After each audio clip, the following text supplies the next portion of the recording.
The house had never felt this quiet before, not even on the coldest winter mornings or the slowest Sunday afternoons. It was a different kind of silence now, one that lingered in corners and settled into furniture, as if it had chosen to stay. Darlene stood in the kitchen, arms folded, staring at a calendar that still had last month hanging.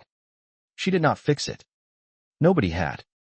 So, since your mom used to handle the holidays, she said, her voice steady but softer than usual, I thought we should talk about a game plan for Thanksgiving and Christmas. Dan leaned back in his chair, eyes half on the television and half somewhere else entirely. Oh, I say we follow the Connor tradition, he replied dryly. Spend every dime we have on Halloween. And then we have nothing to be thankful for or buy gifts with. Jackie walked in without knocking. As always. Hi. Mom. Hiya. Jackie, Darlene answered. Hey. How was school, she added, turning toward Mary, who had just dropped her backpack by the door. Good. We are learning about democracy. Dan let out a small laugh. Oh. It is a class in ancient history. Ah. Mary ignored that. We are doing projects about the election. I am going to take a poll at the mall to see how people voted. Darlene nodded, trying to encourage her. Oh. Good. Dan raised an eyebrow. My 11-year-old approaching strangers at the mall. Why do we not double down and just have you hitchhike there?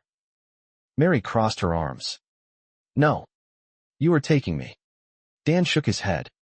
Oh. I cannot. I have to work that day. You did not ask what day it is. Well, he said, shrugging. Let us not get bogged down in who said what. What day is it? Darlene asked. Saturday. Dan paused, then nodded slowly. How about that? I actually have to work that day. Jackie stepped forward, cheerful as ever. Well, I am free on Saturday. I would love to help. I think it is great that you are hungry to learn about how democracy is supposed to work, because it is up to you young people to snatch it back and breathe new life into this noble experiment we call America. Before anyone could respond, she suddenly pointed toward the window. Guys, you have got to see this. Outside, Dan sat on the porch, watching television through the open door. Darlene frowned. Why is he outside? Jackie tilted her head. Well, yes. That is the obvious explanation. Now let us dig a little deeper. I think the shock has worn off, Darlene said quietly. And now he is just depressed. Jackie nodded solemnly. But he does not want us to see it. Watching television from the porch is not a good way to hide it, Darlene replied. They stepped outside together. What is up? Dan asked without turning. Watching television from the porch, Jackie said. Cool. Quick question. What? I wanted to watch television, he said. And I am getting some fresh air. Also looking for a little alone time. Do not mind us, Jackie replied. We think that is healthy. Dan looked at them. If you are going to track me like a wounded animal, do the decent thing and put me out of my misery. Dan, Jackie said gently. You cannot avoid our love. I am having a very strong feeling, Dan replied. My sister-in-law is badgering me, and I want her to leave my garage. The conversation did not get easier from there. Later that week, they tried something else. Just hang out, Darlene told everyone gathered in the living room. Have fun. Do not make it weird. Dan walked in and stopped short. Why is your car blocking the driveway? Jackie. No reason, she said quickly. Maybe we just wanted you to come in through the front door. Oh. Good, Dan muttered. Crazy people. I am in the right house. His friends stood up to greet him. We are here to play some poker, Chuck said. Dan stared at them for a long moment. Then he said, very calmly, there is no game. Everybody go home. No one moved. I said go home. They tried to reason with him. They tried humor. They tried silence. None of it worked. I do not have anything to say, Dan said finally. And I do not need my friends sitting around here feeling sorry for me. The room fell quiet again. That night, after everyone had left, Darlene sat beside him. You do not have to do this alone, she said. Yes, he answered softly. I do. Meanwhile, at the mall, Mary held a clipboard and tried to sound confident. Hello. I am doing a political poll for school. Are you registered as a Democrat or a Republican?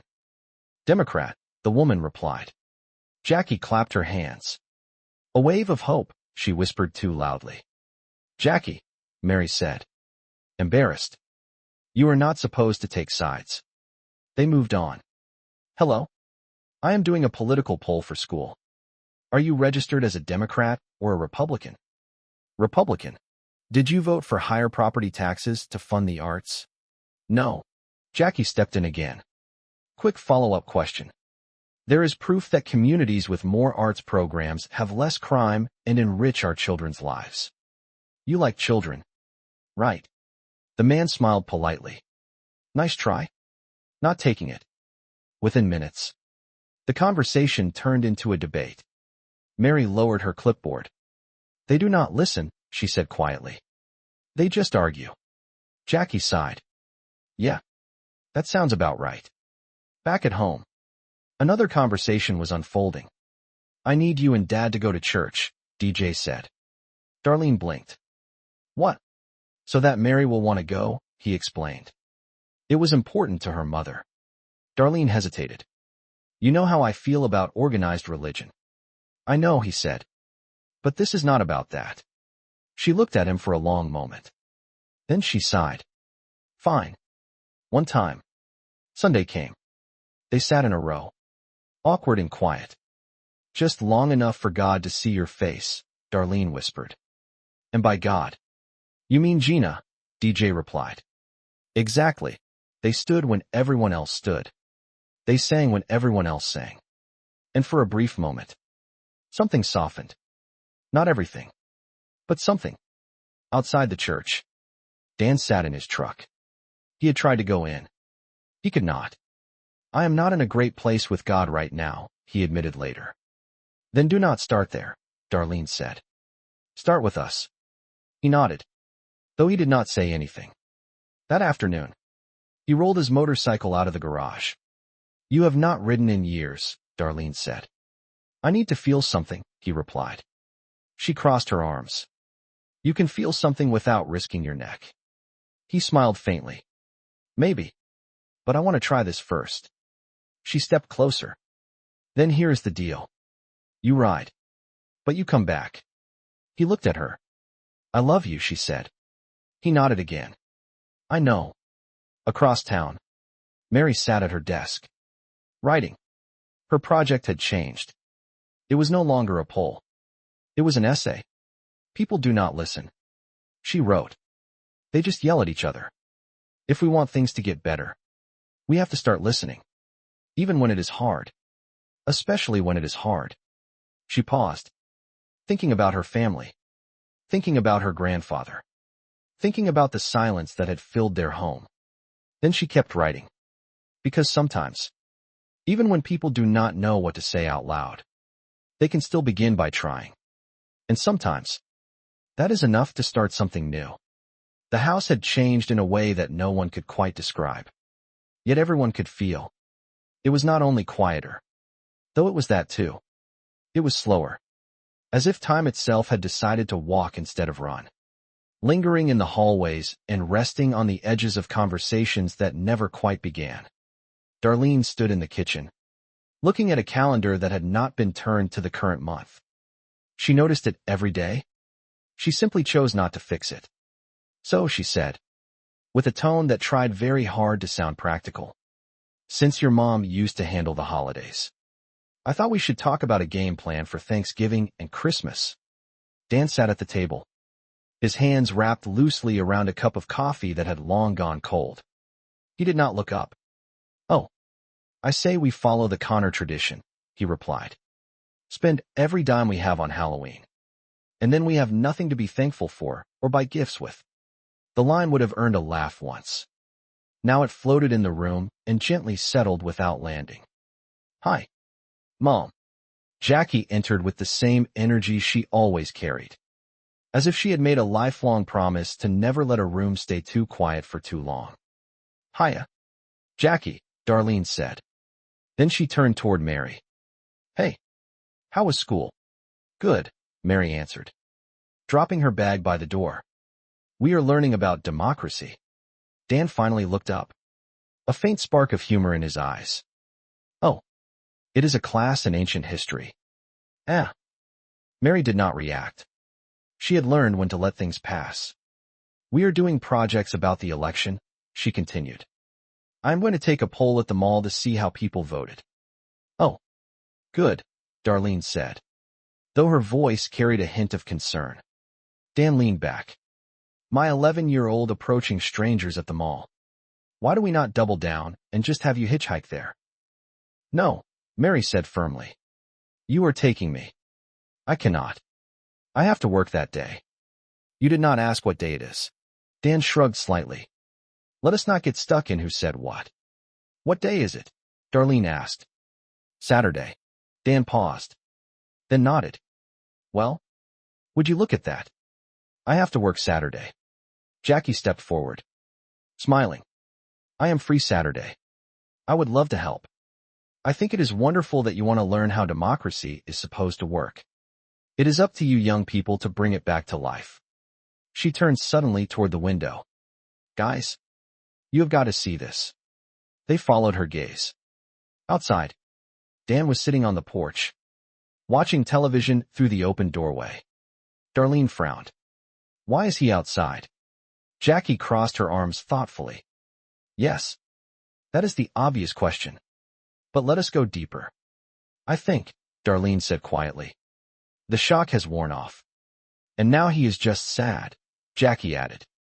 But he does not want us to see it. Watching television from the porch is not hiding it, Darlene replied. They stepped outside. Dan did not turn his head. What is up? Watching television from the porch, Jackie said. Cool. Quick question. What? I wanted to watch television, he said. And I am getting fresh air. Also, I would like a little time alone. Do not mind us, Jackie said. We support that. Completely healthy. Dan sighed. If you are going to track me like a wounded animal, at least be kind enough to finish the job. Dan, Jackie said gently. You cannot avoid our love. I am feeling something very strongly right now, Dan replied. My sister-in-law is talking too much, and I would like her to leave. The air shifted slightly, but not enough to break. Later that evening, Darlene sat across from him again. You do not have to talk to us, she said. But you should talk to someone. I went to one of those groups, Jackie added. It helped me. I still go sometimes. Dan looked at her. What did you get out of it? Jackie smiled softly. I met kind people. People who understood. People who had things to give, even if they had no one to give them to. Dan nodded slowly. I will call you if I need you. He stood, then paused. You left your phone by the bike, Jackie said. Exactly, he replied, and walked away. Time moved forward, as it always does. Plans were made. Plans failed. New plans replaced them. Mary stood in the mall with her clipboard, trying to be brave. Hello, she said. I am doing a political poll for school. Are you registered as a Democrat or a Republican? Democrat, the woman answered. Jackie, standing behind her, whispered too loudly. A wave of hope. Mary turned. You are not supposed to take sides. They tried again. Republican, said another man. Did you vote for higher property taxes to support the arts? No. Jackie stepped forward. Quick follow-up. Communities with more art have less crime and happier children. You like children, right? The man smiled politely. Nice try. Within moments, the conversation became louder. Words replaced listening. Opinions replaced understanding. Mary lowered her clipboard. They do not listen, she said quietly. They just talk. Jackie looked at her, then nodded. Yeah, she said. That happens. Back home, another kind of conversation was unfolding. I need you and Dad to go to church, DJ said. So that Mary will want to go, he added. It mattered to her mother. Darlene hesitated. Then she nodded. Fine. One time. Sunday came. They sat together. Unsure. Out of place. But present. Just long enough for God to see your face, Darlene whispered. And by God. You mean Gina, DJ replied. Exactly. They stood when others stood. They sang. Even if quietly. And something small began to shift. Outside. Dan sat alone. He had come. He had tried. He could not walk in. I am not ready, he said later. That is all right, Darlene replied. Just do not stop trying. That afternoon, Dan rolled his motorcycle out. I need to feel something, he said. Darlene stepped closer. Then feel this. You are not alone. He looked at her. For the first time in a long time. He really looked. And though nothing was fixed, and nothing was finished, something had begun. Across the house, Mary wrote her essay. People do not listen. She wrote. They speak. They argue. They protect their own ideas. But if we want to move forward, we have to listen. Even when it is uncomfortable. Even when we disagree. She paused. Then she smiled. Just a little. Because she understood something now that she had not understood before. Change does not begin with answers. It begins with listening. And sometimes, that is enough.